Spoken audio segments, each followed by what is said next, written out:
Hello dear students, आज हम लोग डिस्कस करेंगे कॉम्बिनेशन ऑफ कैपेसिटर्स। ये आपके बोर्ड एग्जाम के लिए और साथ ही साथ कॉम्पिटिटिव एग्जाम के लिए, दोनों के लिए काफ़ी इंपॉर्टेंट। तो कॉम्बिनेशन ऑफ कैपेसिटर्स होता क्या है, इसका हमको आवश्यकता क्यों होता है, सबसे पहले इसको समझते हैं। जब हम दो या दो से ज़्यादा कैपेसिटर्स को एक साथ कंबाइन करते हैं, एक साथ उसको हम अटैच करते हैं एक रिक्वायर्ड वैल्यू के कैपेसिटर को प्राप्त करने के लिए, तो इसको हम लोग बोलते हैं कॉम्बिनेशन ऑफ कैपेसिटर्स। जैसे मान लीजिए कि आपके पास 5 कैपेसिटर है, एक आपके पास है 2 माइक्रोफैराड, एक है 3 माइक्रोफैराड, एक है 4 माइक्रोफैराड, एक है 5 माइक्रोफैराड और एक है 0.5 माइक्रोफैराड। लेकिन आपको चाहिए 11 माइक्रोफैराड का कैपेसिटर या आपको चाहिए 6.5 माइक्रोफैराड का कैपेसिटर। तो जो आपको चाहिए वो आपके पास नहीं है, तो उस कैपेसिटर को प्राप्त करने के लिए आपके पास जो कैपेसिटर है उसको हम इस तरह से कंबाइन करेंगे, इस तरह से उसको कनेक्ट करेंगे कि हमको जितना वैल्यू का कैपेसिटर चाहिए उतना वैल्यू का कैपेसिटर हमको मिल जाए। तो इसलिए हमको कॉम्बिनेशन ऑफ कैपेसिटर का आवश्यकता होता है। इस पर बेस्ट काफ़ी न्यूमेरिकल क्वेश्चंस आपको मिलेंगे, आगे हम लोग डिस्कस करेंगे। तो वही हम लोग मेंशन किए हैं, to obtain the capacitor of a required value. एक रिक्वायर्ड वैल्यू का, जितना वैल्यू का कैपेसिटर हमको चाहिए उतना वैल्यू का कैपेसिटर प्राप्त करने के लिए टू और मोर कैपेसिटर्स आर कनेक्टेड टुगेदर। दो या दो से ज़्यादा कैपेसिटर को हम लोग आपस में कनेक्ट करते हैं which is called combination of capacitors, जिसको हम लोग बोलते हैं कॉम्बिनेशन ऑफ कैपेसिटर्स। फिर combination of capacitors can be done by 2 methods. Combination of capacitor जो है वो हम लोग 2 मेथड से कर सकते हैं। कौन कौन? पहला है सीरीज कॉम्बिनेशन और दूसरा है पैरेलल कॉम्बिनेशन। फर्स्ट है हमारा series combination of capacitors. Series combination of capacitors के सारे कंडीशंस को, सारे विशेषता को पहले हम लोग समझ लेते हैं। सीरीज कॉम्बिनेशन में जितने भी कैपेसिटर्स होते हैं, सारे कैपेसिटर्स को एक सिंगल वायर से कनेक्ट किया हुआ होता है और इस तरह से कनेक्ट किया हुआ होता है कि जो बाद वाला कैपेसिटर है, ये पहले वाला कैपेसिटर, हम लेफ्ट से हम लोग स्टार्ट करेंगे, ये पहले वाला कैपेसिटर है, ये बाद वाला, और इस दोनों को हम देखें तो ये पहले वाला है, ये बाद वाला है। तो अगर हम बोलना चाहें तो जो हमारा बाद वाला कैपेसिटर का पॉजिटिव टर्मिनल है उसको पहले वाले कैपेसिटर के निगेटिव टर्मिनल से कनेक्ट करते हैं।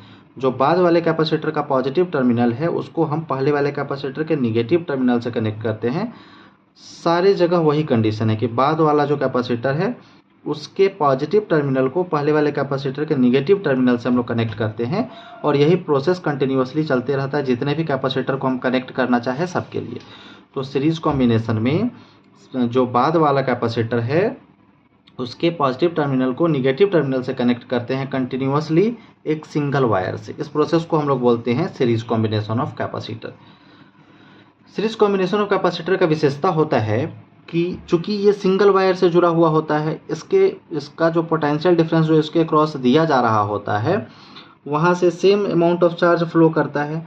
तो सारे कैपेसिटर्स के अक्रॉस चार्ज सेम होता है, चार्ज का जो अमाउंट है वो सेम होता है। सीरीज कॉम्बिनेशन का सबसे पहला विशेषता है कि सारे कैपेसिटर्स के अक्रॉस चार्ज का अमाउंट सेम होता है। सारे कैपेसिटर्स के अक्रॉस पोटेंशियल डिफरेंस यानी वोल्टेज अलग अलग होता है। सारे कैपेसिटर्स के अक्रॉस वोल्टेज अलग अलग होता है। तो इन्हीं सारी चीज़ों को हम लोग यहाँ पे मेंशन किए हैं। In series combination positive terminal of all next capacitors are connected with negative terminal या negative plate of previous capacitors with a single wire. Series combination में जो पॉजिटिव टर्मिनल है सभी बाद वाले कैपेसिटर का, जो पॉजिटिव टर्मिनल है सभी बाद वाले कैपेसिटर का are connected with negative terminal. वो कनेक्ट है किससे? निगेटिव प्लेट का ही या निगेटिव टर्मिनल से पहले वाले कैपेसिटर के। वही हम लोग पहले समझे थे कि सीरीज कॉम्बिनेशन में सारे बाद वाले कैपेसिटर का जो पॉजिटिव टर्मिनल है वो पहले वाले निगेटिव टर्मिनल से कनेक्टेड है। इसी को हम लोग यहाँ पे मेंशन किए हैं। फिर जो इसका विशेषता है, इन series combination charge Q across all the capacitors remains same. जो सीरीज कॉम्बिनेशन है उसमें चार्ज सारे कैपेसिटर के क्रॉस क्या होता है? सेम होता है। अगर हम मान लें कि इसके क्रॉस क्यू है तो सारे कैपेसिटर्स के क्रॉस चार्ज का वैल्यू कितना है? क्यू ही रहेगा। ठीक है। While potential difference across all the capacitors are different, जबकि सारे कैपेसिटर्स के क्रॉस जो पोटेंशियल डिफरेंस है वो अलग अलग है। और इसका जो सबसे बड़ा विशेषता है कि जो पोटेंशियल डिफरेंस यहाँ से दिया जा रहा होता है वही पोटेंशियल डिफरेंस यहाँ पर जाकर डिस्ट्रीब्यूट हो जाता है, यहाँ पर जाकर बट जाता है। मतलब सारे कैपेसिटर्स के क्रॉस जो पोटेंशियल डिफरेंस है इसको अगर हम जोड़े, इसका अगर हम सम करें तो वो जो पोटेंशियल डिफरेंस हम अप्लाई कर रहे हैं उसके बराबर होगा। वही हम लोग यहाँ पे मेंशन किए हैं कि potential difference given to the circuit is sum of potential difference of all the individual capacitors. जो पोटेंशियल डिफरेंस दिया जा रहा है सर्किट में, जो सर्किट में ये जो सर्किट है इसमें जो पोटेंशियल डिफरेंस हम लोग दे रहे हैं, is sum of potential difference of all the individual capacitors, वो बराबर है जितने भी इंडिविजुअल कैपेसिटर का जो पोटेंशियल डिफरेंस है उसके जोड़ के। मतलब जो V है वो बराबर है किसके, V1 plus V2 plus V3 plus V4 plus V5 plus करते हुए Vn के। फिर हम लोग एक कैपेसिटर पढ़े थे, कैपेसिटेंस में C इक्वल टू क्या होता है, Q अपॉन V। हम लोग कैपेसिटर का ये फॉर्मूला जानते हैं, बड़ा इंपॉर्टेंट फॉर्मूला है, C equal to Q upon V। नहीं तो अगर यहाँ से हम V इक्वल टू लिखना चाहे तो V इक्वल टू क्या हो जाएगा, V को अगर हम इधर ले जाए तो C नीचे आ जाएगा, V equal to Q upon C। तो अगर हम V यहाँ पर लिखना चाहे, हम मान लेते हैं कि इसका जो टोटल कैपेसिटेंस है वो C है। हम मान लेते हैं फर्स्ट कैपेसिटर का कैपेसिटेंस C1 है, सेकेंड कैपेसिटर का कैपेसिटेंस C2 है, इसी तरह थर्ड का C3, फोर्थ का C4, C5 इसी तरह करते हुए nth का Cn है। और हम मान ले रहे हैं कि जो टोटल कैपेसिटेंस है इसका वो C है और जो पोटेंशियल डिफरेंस इसमें अप्लाई किया जा रहा है वो V है और इसमें जो चार्ज है वो हर जगह सेम है, वो चार्ज का अमाउंट कितना है Q। तो अगर हम इस टोटल सर्किट के लिए अगर हम पोटेंशियल डिफरेंस का वैल्यू लिखना चाहे तो V इक्वल टू क्या हो जाएगा, Q अपॉन C। नहीं, V इक्वल टू हो जाएगा Q अपॉन C।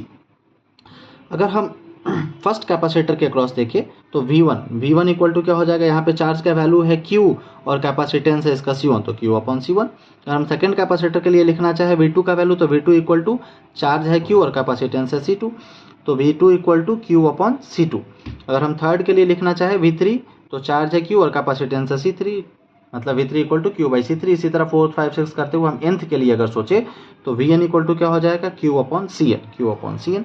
नहीं, और हम जान रहे हैं कि V equal to V1 plus V2 plus V3 plus Vn है, तो इसके वैल्यू को यहाँ से हम लोग चाहे तो इस इक्वेशन में पुट कर सकते हैं। अगर इस इक्वेशन में हम पुट करते हैं तो V के बदले हमको क्या डालना है, Q अपॉन C। V1 के बदले हमको क्या डालना है, Q upon C1 plus V2 के बदले हमको क्या डालना है, Q अपॉन C2। V3 के बदले हमको क्या डालना है, Q अपॉन V3 के बदले हमको डालना है Q अपॉन C3। इसी तरह V4 के लिए हमको डालना है Q upon C4, Q upon C5, Q upon C7, यही चलते रहेगा n तक। नहीं तो nth के लिए हमको क्या डालना है, Q अपॉन Cn।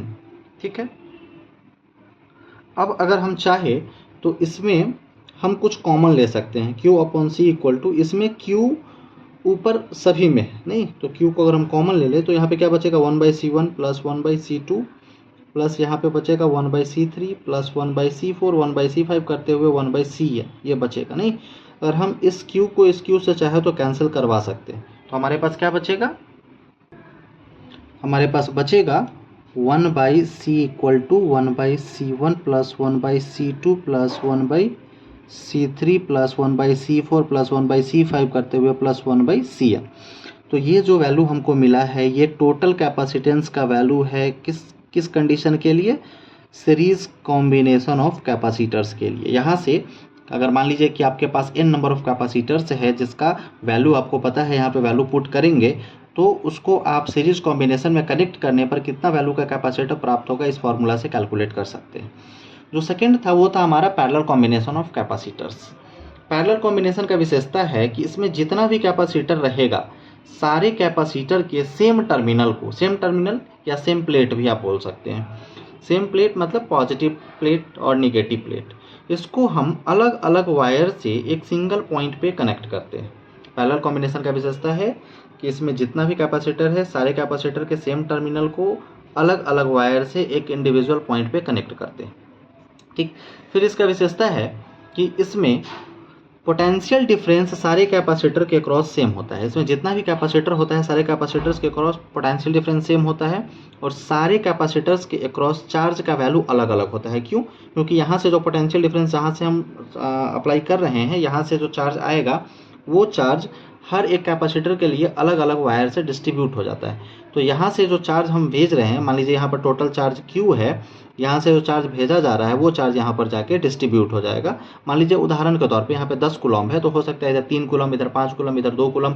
वो सिचुएशन के अकॉर्डिंग जैसा कैपेसिटर का वैल्यू ज़्यादा या कम होगा उसके अकॉर्डिंग वो चार्ज का अमाउंट भी डिस्ट्रीब्यूट हो जाएगा। ठीक है, तो हम लोग पैरेलल कॉम्बिनेशन ऑफ कैपेसिटर्स का विशेषता क्या जाने हैं कि in parallel combination same terminal of all the capacitors are connected together. Parallel combination में जो सेम टर्मिनल है कैपेसिटर्स का वो एक साथ जुड़ा होता है at a single point with different wires, एक सिंगल पॉइंट पर अलग अलग वायर से जुड़ा होता है। कैपेसिटर का जो सेम टर्मिनल है वो अलग अलग वायर से सिंगल पॉइंट पर कनेक्टेड होता है। इस कॉम्बिनेशन को हम लोग पैरेलल कॉम्बिनेशन बोलते हैं। फिर इसका दूसरा विशेषता क्या है कि in parallel combination all the capacitors are having different amount of charges.